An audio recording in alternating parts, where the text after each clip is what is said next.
Graça e paz, Igreja do Deus vivo, é com muita alegria que estamos de volta à casa do Senhor nesse dia, uma data significativa, uma data importante para o cristianismo, para todos nós que cremos em Jesus Cristo, e hoje nós celebramos a sua ressurreição. Por isso, nesta noite, estamos de volta à casa do Senhor, para nos alegrarmos com esta verdade que pregamos e cremos ao longo da nossa existência. Por isso eu te convido a, mais uma vez, neste momento, mesmo assentados, abrir a palavra do Senhor, lá em 1 Pedro, capítulo 1, versículo 21. 1 Pedro, capítulo 1, capítulo 1, versículo 21. Nos fala assim a palavra do Senhor: que por meio dele tendes fé em Deus, o qual o ressuscitou dentre os mortos e lhe deu glória, de sorte que a vossa fé e esperança estejam em Deus, o qual o ressuscitou dentre os mortos e lhe deu glória, de sorte que a minha fé, a sua fé e esperança, todos nós estejamos exclusivamente em Deus. Senhor Jesus, louvado seja o teu nome. Tua palavra é lida, ó Deus, e agora temos total dependência do teu Espírito. Precisamos do teu Espírito. Que o teu Espírito revele aos nossos corações as tuas verdades, que venham reforçar a nossa fé e a nossa esperança em Deus, o Deus vivo, o Deus único. Por isso, nesta noite, retornamos à tua casa, Deus, para te louvar, te bendizer e agradecer pela ressurreição de Cristo e agradecer porque Ele vive e reina em nossos corações. Fala aos nossos corações, ministra, Deus, com poder e graça. É em nome do Senhor Jesus que oramos, com o perdão dos nossos pecados. Amém. Amados e queridos irmãos, o tema proposto para esta noite: Jesus ressuscitou com grande glória. Quando nós olhamos para a epístola, para a carta de Pedro, nós poderíamos dar um tema muito interessante a esta carta, da seguinte forma: aqui somos peregrinos, aqui somos forasteiros, mas logo, bem logo, chegaremos em casa. Aqui somos peregrinos ou forasteiros, mas em breve, logo, logo, chegaremos em casa. Se você fizer uma leitura com muita atenção na carta, na primeira carta de Pedro, é este recado que ele quer dar para nós. Então, a primeira epístola de Pedro, que ele escreveu com o objetivo para encorajar os cristãos, que naquele momento eram perseguidos, e naquele momento eles viviam uma confusão, e esta carta tem um fim de que eles permanecessem unidos e firmes na fé, naquilo que eles aprendeste do Senhor Jesus. Nesta epístola de Pedro, ele apresenta, ou se pode notar, alguns fundamentos que eu quero considerar, apenas 5 fundamentos. Primeiro, na leitura de 1 Pedro, você vai perceber, os cristãos têm um maravilhoso privilégio de ver a grande salvação de Deus em Cristo. A primeira observação que podemos fazer quando lemos a primeira epístola de Pedro. A segunda, o privilégio da salvação traz consigo diversas responsabilidades importantes. Não é porque somos salvos que não temos responsabilidade. A primeira carta de Pedro traz para nós as nossas responsabilidades, e elas são de extrema importância para a nossa vida cristã aqui na terra. Terceiro, os cristãos devem ser santos. Olha só, amar profundamente uns aos outros. E além de ser santos e amar profundamente uns aos outros, é necessário se consagrar-se à glória de Deus. Também observamos isso quando lemos essa epístola de Pedro. Quarta observação que nós fazemos quando lemos a primeira carta de Pedro: os relacionamentos dentro e fora da igreja devem ser mantidos de acordo com os padrões de Cristo. Logo, você exclui o seu padrão, os seus pensamentos, a sua vaidade, o que eu acho, o que eu penso, e você agora se rende aos padrões de Cristo e não de acordo com os padrões deste mundo que nós conhecemos. Por último, os cristãos devem encarar o sofrimento como seguidores de Cristo, dentro de uma perspectiva correta, porque as perseguições, o sofrimento, vêm reforçar a nossa fé, a nossa perseverança em Cristo Jesus. Eles têm os objetivos, têm um fundamento. E Pedro nos apresenta esses 5 pontos que, com a leitura, podemos observar. O apóstolo Pedro, agora voltando ao capítulo 1, ele revela que não foi por coisas perecíveis. Se você ler todo o contexto do capítulo 1 de Pedro, ele vai revelar isso para nós, que não foi com coisas perecíveis que fomos resgatados de nossa maneira, que eu digo que é vazia, ou era vazia, e assim nos procedemos. Com isso, então, se deu. Primeira resposta, nós vamos ver o que acontece no versículo 19, como se deu essa forma de sermos resgatados. No versículo 19, que nós não lemos, responde para nós, que nos diz assim: mas pelo precioso sangue, como de cordeiro sem defeito e sem mácula, o sangue de Cristo. Foi assim que nós fomos resgatados, foi pelo precioso sangue de Cristo, como de um cordeiro sem mancha, perfeito, sem defeito, conhecido antes da criação do mundo e revelado nesses últimos tempos em favor de nós. Quando você lê o versículo 19 e 20, você tem essa percepção, para que fosse aceitável um sacrifício que tinha que ser livre de qualquer defeito. Então o sacrifício de Cristo vem numa observação da tradição judaica, conforme Levítico 22, 20 e 21. Tudo ali profetizado e tudo aquilo falado nos mesmos detalhes quanto à morte e ressurreição de Cristo. A vida sem pecado de Cristo, perceba isso, a vida sem pecado de Cristo o qualificou para morrer pelos pecados dos outros, pelos nossos pecados. Hebreus 7, 26, 27.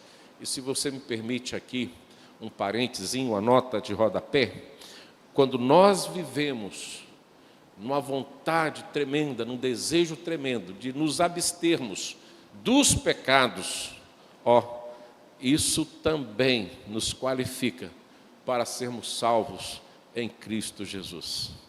Desta maneira, alcançamos a salvação em Cristo Jesus.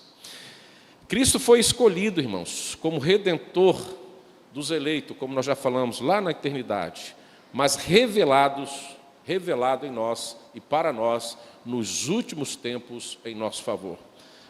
Os últimos tempos que nós falamos, e o primeiro capítulo de Pedro fala para nós, é todo o período entre a primeira e a segunda vinda de Cristo. A primeira nós já observamos, conhecemos e cremos. Jesus nasceu, o Verbo se fez carne, Ele habitou entre nós.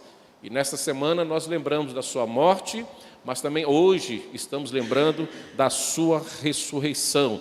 Então, os últimos tempos que Pedro se refere aí, é da primeira vinda do Senhor Jesus até a sua segunda vinda, porque nós cremos. E como hoje pela manhã estivemos aqui no culto, pela manhã, e ministramos a Santa Ceia, nós vimos que ali Paulo declara, e Jesus declarou também, quando instituiu esse sacramento como Santa Ceia, que ele há de voltar novamente. Então esse período começa com o seu nascimento e só vai terminar quando o Senhor Jesus voltar.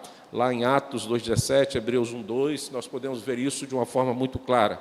Portanto, por meio dele, ou seja, somente de Jesus Cristo, que nós cremos em Deus, que o ressuscitou dentre os mortos e o glorificou, como nós lemos, de modo que a nossa fé e a nossa esperança sempre seja pautada e fundamentada em Deus, conforme o versículo 21 nós lemos. Como mediador entre Deus e o homem, Cristo é o único acesso a Deus. Ele mesmo se apresentou lá em João 14, 6. Eu sou o caminho, a verdade e a vida. Ninguém, o que diz o versículo? Vem ao Pai, senão por mim. Ele é o caminho. Então, se existe alguém num caminho contrário a Cristo, diferente de Cristo, precisa urgentemente rever esta vida, esta forma de viver. Porque se você não estiver no caminho, ou seja, com Cristo, e vivendo conforme a vontade de Cristo, como Ele viveu, nos ensinou, nós não estamos no caminho que nos leva à salvação. Logo, nós podemos dizer que a morte redentora de Cristo abriu o caminho de acesso a Deus. Pedro vai falar isso lá no capítulo 3, versículo 18. Por isso, nosso tema, Jesus ressuscitou com grande glória.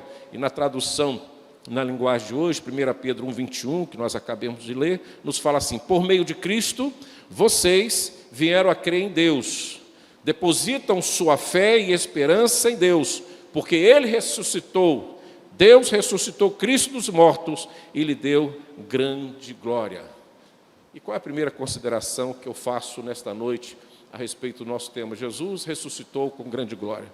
Primeiro, porque a ressurreição ela é essencial para nós. É uma doutrina fundamental para nós. A ressurreição é a evidência que o próprio Cristo fez a respeito de sua identidade como Messias e assim também como Filho de Deus. Tudo se traduz na ressurreição. Foi apenas por causa da ressurreição que o Evangelho da cruz pôde ser percebido e então preservado e proclamado ao longo dos séculos até chegar até nós. A ressurreição é essencial para que nós hoje possamos pregar o Evangelho do Senhor Jesus até a sua volta. Lá em 1 Pedro 1, 21, quero ler novamente, nos fala: por meio de Cristo, vocês vieram a crer em Deus. Por que vieram a crer em Deus? Porque foi pregado exaustivamente a ressurreição de Cristo. Então, por meio de Cristo, também depositamos sua fé e esperança em Deus, porque Ele ressuscitou Cristo dos mortos e lhe deu grande glória. A importância da ressurreição é percebida desde os primeiros momentos da era cristã. Esse tema não foi abandonado, foi extremamente colocado, divulgado, pregado às pessoas e às nações naquele momento do início do cristianismo aqui na face da terra. Por exemplo, nós podemos ver os discípulos sempre e que nós percebemos creram em Jesus como Cristo. Nós vamos ver isso. Mas em contrapartida nós vamos pegar um exemplo dessa fé verdadeira, mas ainda de uma forma assim, bem verdinha, bem imatura, bem criancinha. E nós pegamos como exemplo o testemunho de Pedro, lá em Mateus 16, parte B do versículo 16, aonde ele vai declarar: tu és o Cristo, o Filho do Deus vivo.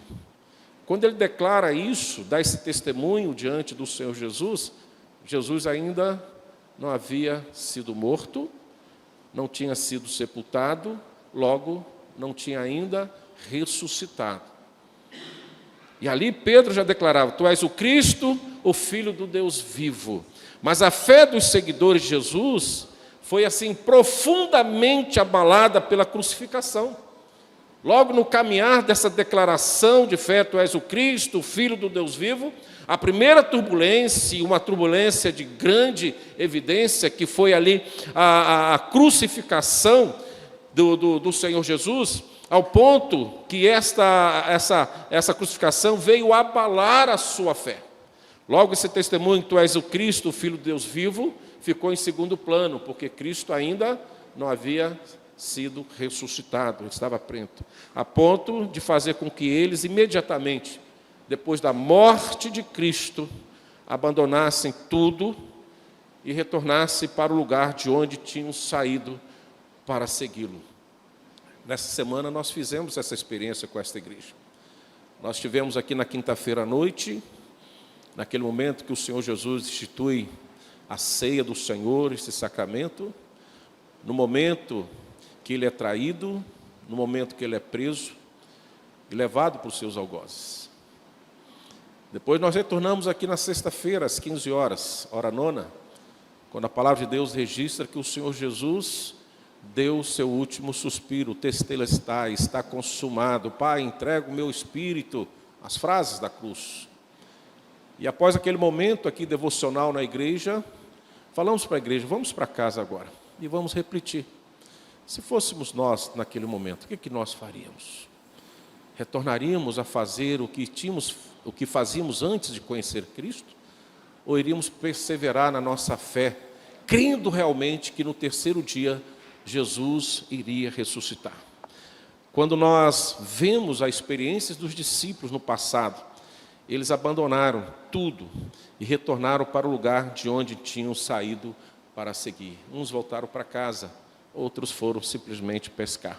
E o mesmo Pedro que no Evangelho de Mateus, que nós acabamos de ler, faz essa declaração de fé: tu és o Cristo, Filho do Deus vivo. O mesmo Pedro que no Evangelho de Mateus havia afirmado com total segurança que Jesus era o Cristo, acabou de negá-lo 3 vezes na noite em que o Senhor foi preso. E acredite, ainda antes da crucificação. Tu és o Filho de Deus, do Deus vivo. Mas eu não creio nisso de uma forma absoluta, a ponto de falar as verdades, testemunhar de forma verdadeira a respeito de quem tu és. A ressurreição foi extremamente essencial para que este comportamento pudesse ser mudado. A ressurreição foi um gesto do Senhor Deus em Cristo Jesus, que mudou a forma dos discípulos trabalharem. Embora tivessem crido na pregação de Jesus, deixando tudo e o seguindo os discípulos, eles não foram fortes o suficiente para, mediante ali, a prisão e crucificação, morte e sepultamento, continuasse crendo na identidade de Cristo como Messias. Todavia, nós cremos nisso e por isso que nós estamos aqui hoje falando desta ressurreição. 3 dias depois da ressurreição, aqueles mesmos homens tiveram a fé fortalecida e saíram para anunciar o Evangelho do Salvador, que havia, no terceiro dia, vencido a morte.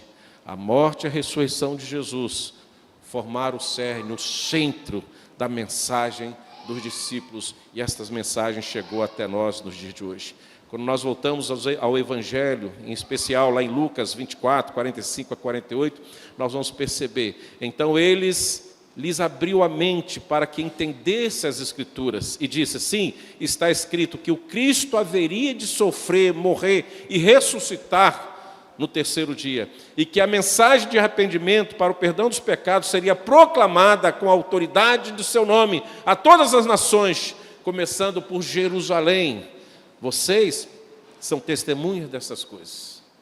Abriram-se os olhos e eles foram tomados por um poder sobrenatural, por ação plena do Espírito Santo. E após a ressurreição nós não temos relato dos discípulos terem abandonado a caminhada que o Senhor Jesus havia proposto para eles.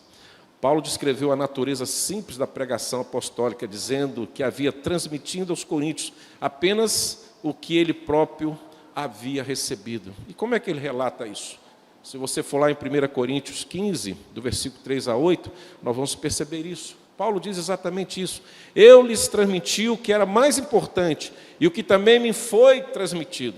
Cristo morreu pelos nossos pecados, como dizem as Escrituras. Ele foi sepultado e ressuscitou no terceiro dia, como dizem as Escrituras. Apareceu a Pedro e mais tarde aos 12. Depois disso apareceu a mais de 500 irmãos de uma vez só, a maioria dos quais ainda está viva, embora alguns tenham adormecido, ou seja, morrido para este mundo. Mais tarde apareceu a Tiago e posteriormente a todos os apóstolos. Por último, apareceu também a mim, como se eu tivesse nascido fora do tempo. Paulo vai nortear o seu sermão, a sua pregação, naquilo que ele havia recebido da parte de Deus, aquilo que ele havia agora percebido pelas Escrituras, aquilo que agora ele recebia através da ação plena do Espírito Santo de Deus. E ele toma posse de um testemunho, como ele era testemunha viva da manifestação plena do Cristo ressurreto ali no caminho, quando ele tem um encontro com o Senhor Jesus. O Senhor Jesus se revela a ele. E ele, no seu relato, ele vai dizendo que outras e outras pessoas também tiveram a mesma visão, a visão do Cristo ressurreto. E ele dá um testemunho de extrema importância, quando diz que alguns daqueles que perceberam e tiveram com seus próprios olhos o privilégio de ver o Cristo ressurreto, agora dormem. Agora não estão mais neste mundo. Mas alguns ainda estão vivos. E ele é um desses uns que estão vivos. Ele é testemunha viva da ressurreição de Cristo. A ressurreição de Cristo, irmãos, é essencial para a nossa vida cristã. Mais à frente, em Atos 2, versículo 27, Pedro afirmou que Davi, o grande rei Davi, tinha feito, lá no versículo 10 do capítulo 16, menção à ressurreição de Cristo. Pedro vai dizer isso, que estava escrito nas Escrituras. Pois tu não deixarás minha alma entre os mortos, nem permitirás que o teu santo apodreça no túmulo. 3 dias após o 3º dia, o Senhor Jesus ressuscitou. Ainda hoje pela manhã, reverendo geral citou vários nomes de pessoas importantes na história da humanidade. E você pode hoje, se tiver curiosidade, visitar todos eles, e você vai perceber que os túmulos estão ali, e os seus ossos estão depositados ali. Assim como ele usou o exemplo de um grande herói da fé da Igreja Presbiteriana da Glória, presbítero Mauro, que os seus ossos estão sepultados ali no cemitério Jardim da Paz. Mas foi um homem de Deus. Mas você não vai achar o túmulo do Senhor Jesus. Aliás, você vai achar o túmulo do Senhor Jesus. Você não vai achar os seus ossos, porque Ele ressuscitou. Essa é a principal diferença do nosso Deus em relação aos deuses deste mundo, aos santos, entre aspas, deste mundo. Eles não tiveram deuses acima dele como Pai para ressuscitá-los. O nosso Senhor Jesus Cristo tinha e tem o seu Pai como Deus Criador de todas as coisas. Enquanto Deus homem na face da terra, este Deus, Deus Pai, o ressuscitou em glória, com poder e honra, para que todos pudessem crer que de fato Jesus não era apenas o Messias, mas ele também era o Cristo, o Filho de Deus enviado a nós. Então a ressurreição provou que Jesus Cristo, quem ele elegeu e que se cumpriu o que ele afirmou ter vindo à terra para realizar. Ele veio para morrer por nós e morrendo também ressuscitaria. A ressurreição, irmãos, é a base histórica sobre a qual todas as demais doutrinas cristãs estão edificadas. Se a ressurreição não fosse algo sólido entre nós, nós não estaríamos aqui hoje com a palavra de Deus aberta, falando da salvação em Cristo Jesus. Se for possível demonstrar que Jesus de Nazaré ressuscitou dentre os mortos, como alega as Escrituras, então a fé cristã está alicerçada sobre um fundamento sólido. E é isso que nós falamos. Porque a nossa fé e as Escrituras estão fundamentadas na ressurreição de Cristo. E se essa doutrina se sustentar, todas as outras doutrinas também se sustentarão. Por outro lado, se não estiver bem fundamentada a doutrina da ressurreição, toda e qualquer outra doutrina acabará, por excelência, perdendo a credibilidade. Se a doutrina da ressurreição não for bem entendida e percebida por nós. Dessa forma, o apóstolo Paulo escreveu em 1 Coríntios 15, 13 e 20, dizendo: pois se não existe ressurreição dos mortos, Cristo não ressuscitou. Veja bem, pois se não existe ressurreição dos mortos, Cristo não ressuscitou. E se Cristo não ressuscitou, continua Paulo dizendo, nossa pregação é vã, é inútil. E a fé que nós temos, que vocês têm, também é inútil, é vã, não serve para nada. Então estamos todos mentindo a respeito de Deus, pois afirmamos que Ele ressuscitou a Cristo. E nós não mentimos, nós falamos a verdade, porque cremos nas Escrituras. Mas se não existe ressurreição dos mortos, isso não pode ser verdade. Então nós cremos, como Paulo registra para nós, e se não existe ressurreição dos mortos, então Cristo também não ressuscitou. Por isso nós cremos na ressurreição.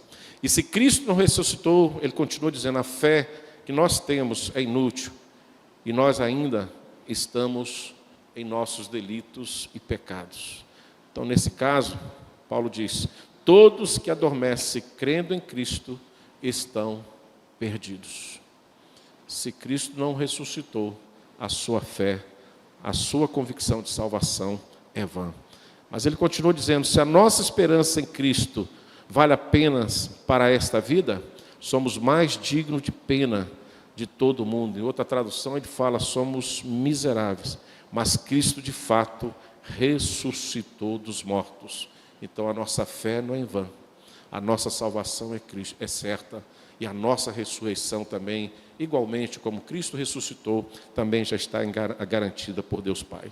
Então a doutrina da ressurreição, portanto, é fundamental para a fé cristã. E hoje eu quero considerar apenas duas doutrinas que são sustentadas pela ressurreição de Cristo. A primeira é a doutrina que comprova a existência de Deus. Quando olho para a ressurreição de Cristo, eu não tenho dúvida no meu coração que Cristo verdadeiramente existe. Cristo vive, Deus existe. Eu costumo sempre falar assim, graça e paz, igreja do Deus vivo. É porque eu creio nessa verdade. E se há uma doutrina que confirma que Deus é vivo, é a doutrina da ressurreição de Cristo.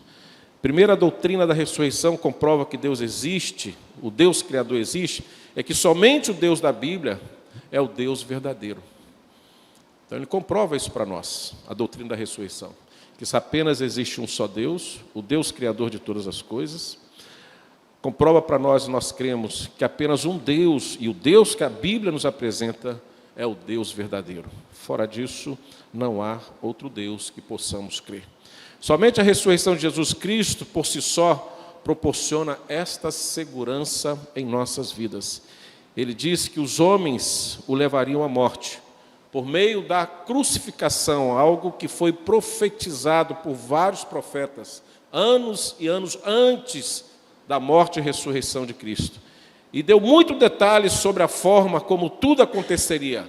E além disso, Jesus disse que depois que seu corpo ficasse sepultado, durante 3 dias e 3 noites, o seu Pai, o Deus vivo, o Deus Criador de todas as coisas, e assim como o próprio Jesus apresentava o seu Pai, assim dizendo, o Deus de Abraão, o Deus de Jacó, o Deus de Isaac, o Senhor da Bíblia, o Deus tanto do Antigo como do Novo Testamento, levantaria o seu Filho, Jesus, dentre os mortos.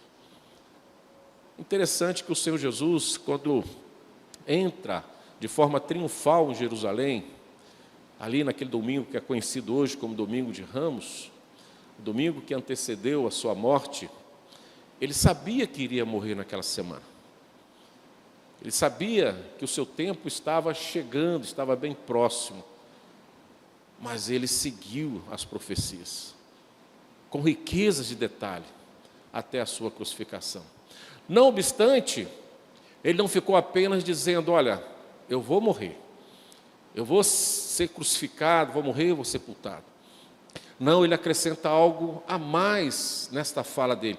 Mas olha só, presta atenção, no 3º dia eu vou ressuscitar. Eu fico pensando, irmãos, cá entre nós, que ninguém nos ouça nesta noite, qual seria a reação, assim, fico pensando como foi a reação dos discípulos.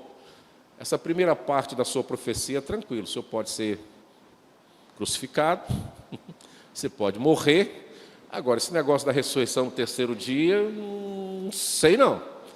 Por que eu falo isso? Porque eu já pontuei ali, quando eu falei que a ressurreição era essencial, que os discípulos, mesmo enquanto caminhavam com Cristo, o reconheciam como Messias, o Filho de Deus. Tão logo que o Senhor Jesus foi preso e nem ainda estava morto, nem crucificado, Pedro já tinha negado e os demais discípulos já tinham voltado a fazer o que eles faziam antes. Então, quando Jesus falava para eles, olha, o 3º dia eu vou ressuscitar, ele disse, não, eu até creio que o Senhor vai morrer, até creio que o Senhor é um homem de coragem, que vai se entregar mesmo, vai ser crucificado, vai aguentar isso e vai morrer, que não tem jeito. Uma vez que é pendurado na cruz, ali é a morte é certa, não tem como sair da cruz a não ser morto. Mas essa questão, esse detalhe da ressurreição é outra coisa. Por que eu penso assim, irmãos? Como nós, Jesus estava vivendo já há algum tempo. Os estudiosos dizem que Jesus viveu na face da terra 33 anos. E outras pessoas já tinham vivido ali há muito tempo. E o próprio Senhor Jesus, pego aqui como exemplo, ressuscitou duas pessoas. Ressuscitou a Lázaro, que tinha morrido, e ressuscitou o filho da viúva de Naim. Então, a questão de sepultamentos, de morte, era algo corriqueiro na história, como é nos nossos dias hoje. Não sei se você já parou para pensar nisso. As pessoas morriam, um fator natural, e eram sepultadas, nada mais. Após isso, o choro, o lamento, a saudade, o luto, é que se fazia presente no coração das pessoas, dos entes queridos que perdiam as pessoas que amavam. Mas, de repente, chega um homem na face da terra e quer mudar toda essa história da humanidade, toda esta verdade da humanidade. Olha, eu vou morrer, mas no terceiro dia eu vou ressuscitar. Eu sempre falo, quando tenho oportunidade de ministrar em culto fúnebre, eu sempre registro que há duas verdades incontestáveis para a ciência e para todas as pessoas. A primeira verdade é a vida, quando nasce uma criança. Quando a mãe fala assim, olha, estou grávida, a vida está ali, ninguém questiona isso. Tem vida. A segunda grande verdade é quando alguém recebe lá um atestado de óbito. Olha, morreu. Ninguém questiona um corpo quando está sendo velado. É morte, pronto, não há discussão. É morte mesmo, está vivo, morreu ou não morreu? Não. Há sim uma conformidade nos pensamentos, gestos e atitudes. Porque estamos diante de uma verdade incontestável. Alguém morreu e vai ser sepultado. Agora pensa um pouquinho. Alguém chega para você e fala assim, eu vou morrer, mas no terceiro dia eu vou ressuscitar. Jesus está na contramão da ordem natural das coisas, do senso comum da sociedade. Ele está dizendo algo novo, sobrenatural. Embora ele tenha ressuscitado ali pessoas, mas ressuscitar a si mesmo, não, isso aí não era previsto na humanidade, na história da humanidade. Ele é o primogênito disso, da vontade de Deus. Ele estava vivendo isso. As pessoas observavam essas experiências, que eram claras, definidas. Mas Jesus não hesitava em declarar que ressuscitaria ao terceiro dia. Sua experiência foi de encontro com a natureza humana. Deste modo, o fato de Jesus ter sido milagrosamente trazido da morte torna evidente que o Deus que fez isto existe de fato, o Deus Pai, sendo assim o verdadeiro Deus para a nossa fé, para a nossa vida. Deus, através de Jesus, quebrou os parâmetros da rotina da humanidade, das verdades inquestionáveis, dizendo para nós em Cristo que os mortos ressuscitarão. E qual é a prova que nós temos? Que Jesus ressuscitou.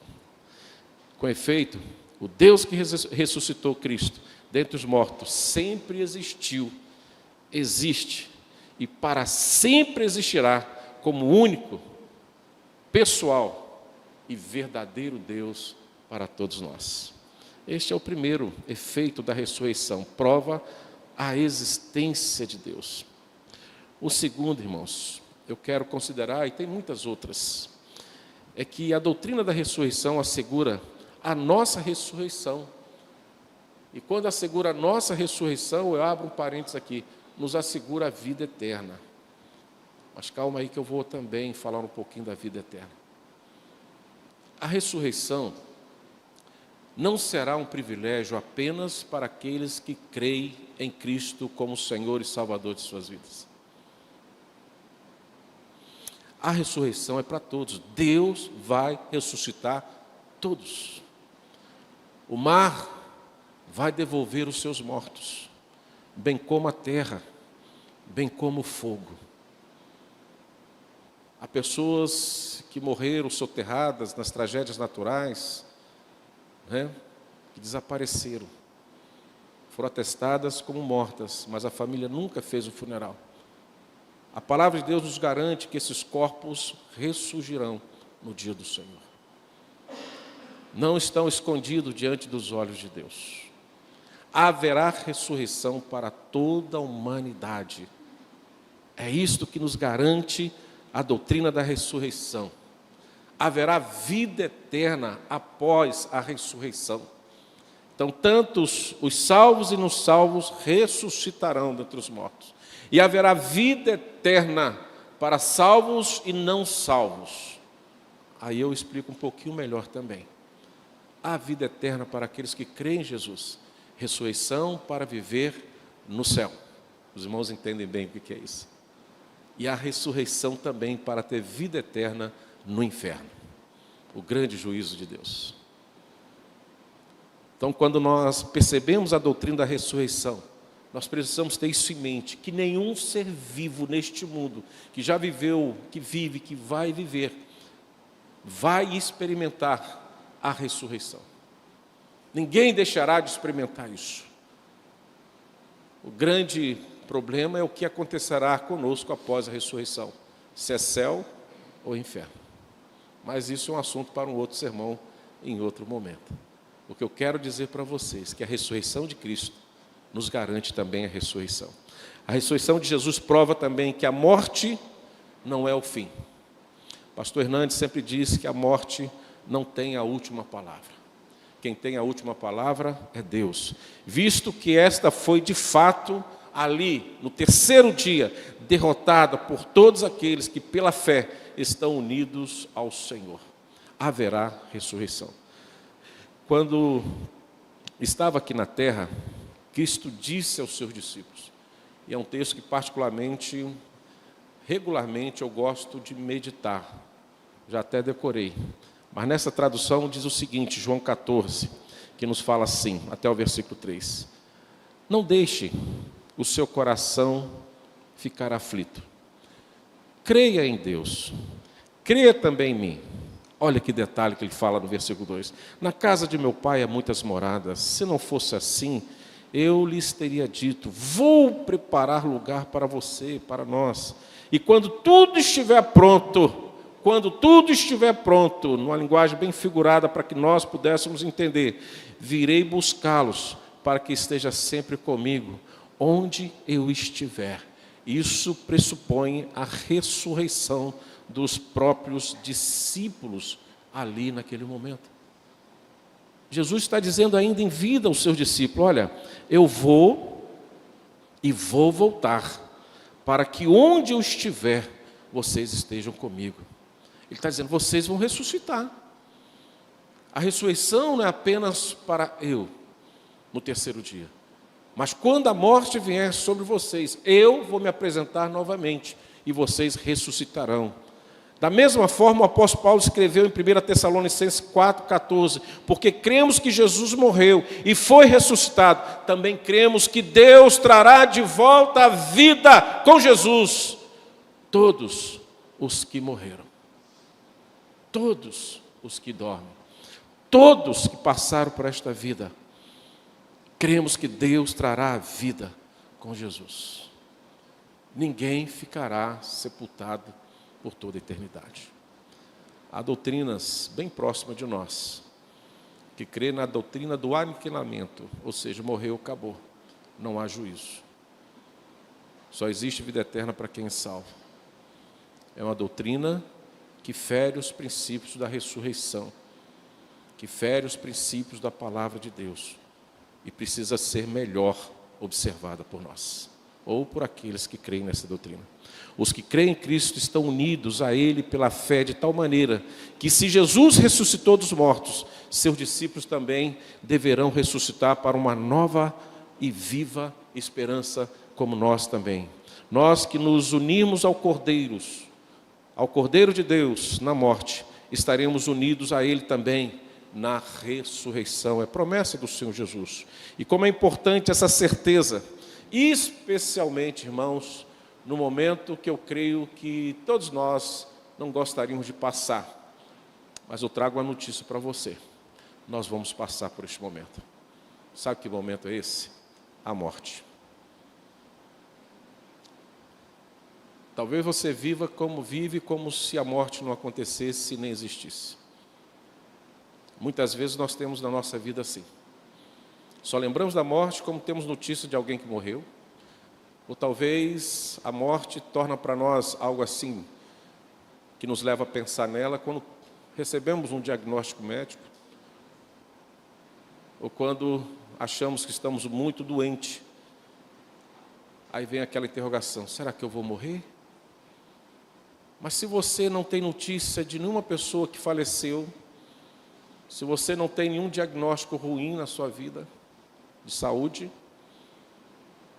eu arrisco a dizer nesta noite: você não pensa na morte. E arrisco dizer algo mais: você acha que não vai morrer. Você não pensa nela. Você não faz planos para ela.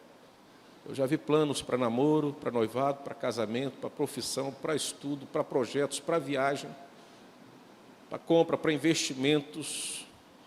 Eu vejo muito isso, algo natural, mas não vejo ninguém fazer planos para a morte.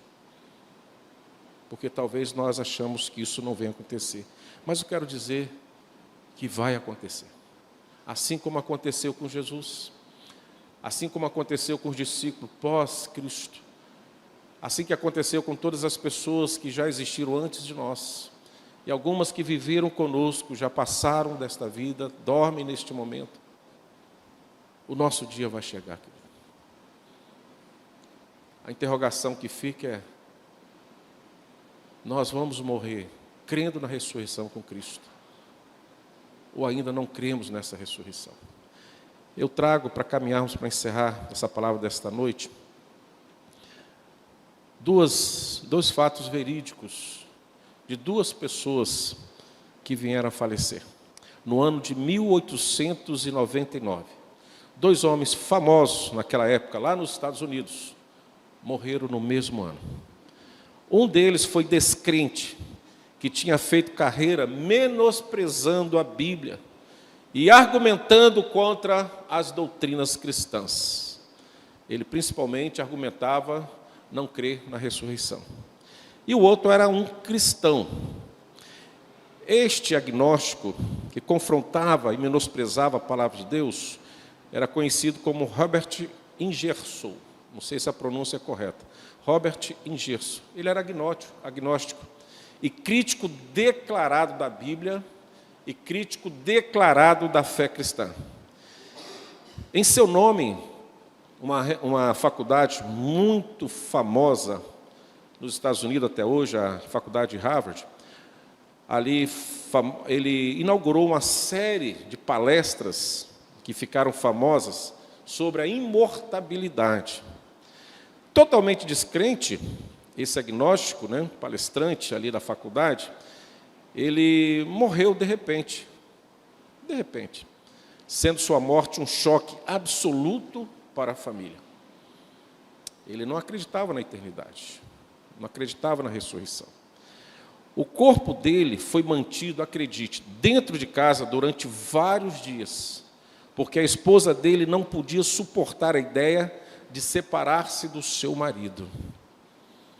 Eles não acreditavam na eternidade, não acreditavam na ressurreição, zombavam das doutrinas da Bíblia, do cristianismo.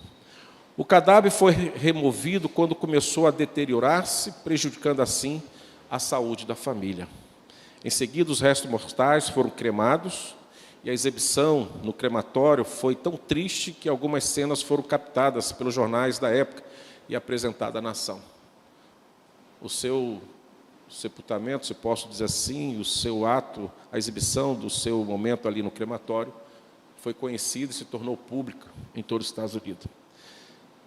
Tinha usado o seu notável intelecto para negar a ressurreição, dizendo ser insano crer em tal possibilidade. Mas quando a morte chegou, não havia nenhuma esperança para ele e nem para a sua família, a ponto de tentar manter o seu corpo em casa, porque não aceitava a separação. Sua partida foi recebida pelos parentes e amigos como uma tragédia sem compensação. Mas no mesmo ano em que este homem agnóstico, que falava abertamente contra as doutrinas bíblicas, principalmente a ressurreição e a vida eterna, no mesmo ano, o famoso evangelista Moody, tão conhecido por nós, morreu, se despediu desta vida. Sua morte foi triunfante, tanto para ele como para a sua família. Moody estava assim muito doente, definhando, já havia algum tempo, e a família permanecia com ele em turnos. Família cristã tem disso, né? Faz vigília até que o seu ente querido morte, né? Às vezes uma pessoa só fica à frente ali por vários dias diante do seu ente querido, dando todo o apoio, tratando com carinho, até que a morte acontece. Assim aconteceu também com Moody. A família permanecia com ele em turnos. Na manhã em que morreu, seu filho, que estava de pé ao lado do leito, ouviu Moody exclamar: a terra está se afastando, o céu está se abrindo, Deus está chamando. O filho rebateu: você está sonhando, pai? Moody respondeu: não, filho, não é um sonho.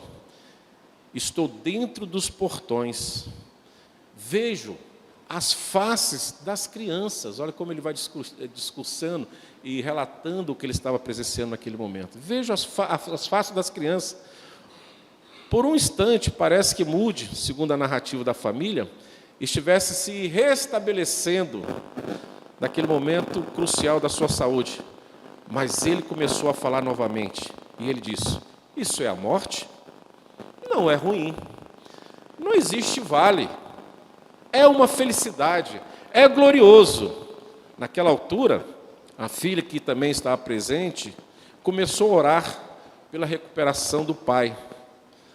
Tem isso que acontece, às vezes, com muitas pessoas na hora da morte, irmãos. Tem a melhora da morte. Enquanto trabalhava de capelão no hospital, vi muito disso. Muito. E isso é uma regra quase para a maioria das pessoas que estão internadas em hospital. Há uma melhora repentina, alegra muito o nosso coração, e no dia seguinte, de forma súbita, recebemos a notícia do falecimento. Isso estava acontecendo com Moody, né? Começou a orar, essa filha começou a orar pela recuperação do pai. Ao perceber, Moody se expressou dizendo: não, minha filha, a filha chamava Emma, não ore por isso, não ore por isso. Deus está chamando. Esse é o dia da minha coroação e tenho esperado ansiosamente por ele. Olha a diferença. Eu tenho esperado ansiosamente por esse dia. Logo depois, Moody, esse grande evangelista, foi recebido no céu. Procurei o autor dessa frase, não consegui achar, alguém já dizia assim: o dia mais feliz de um servo do Senhor Jesus na face da terra é o dia da sua morte. É um dia que ele vai ver Deus como ele é. No funeral de Moody, a família e os amigos se reuniram para o culto jubiloso. Eles conversaram, cantaram hinos e ouviram a palavra de Deus proclamando. E eu convido a você a ficar de pé neste momento. Convido também o Ministério de Louvor para vir à frente. Por favor, meus irmãos que estão aí, 1 Coríntios 15, 55 a 57. Quero ler junto com vocês. Ministério de Louvor aqui à frente, por favor. A doutrina da ressurreição, irmãos, em Cristo, traz para nós a confirmação da vida eterna com Deus. Todos nós ressurgiremos. Todos nós vamos ressuscitar.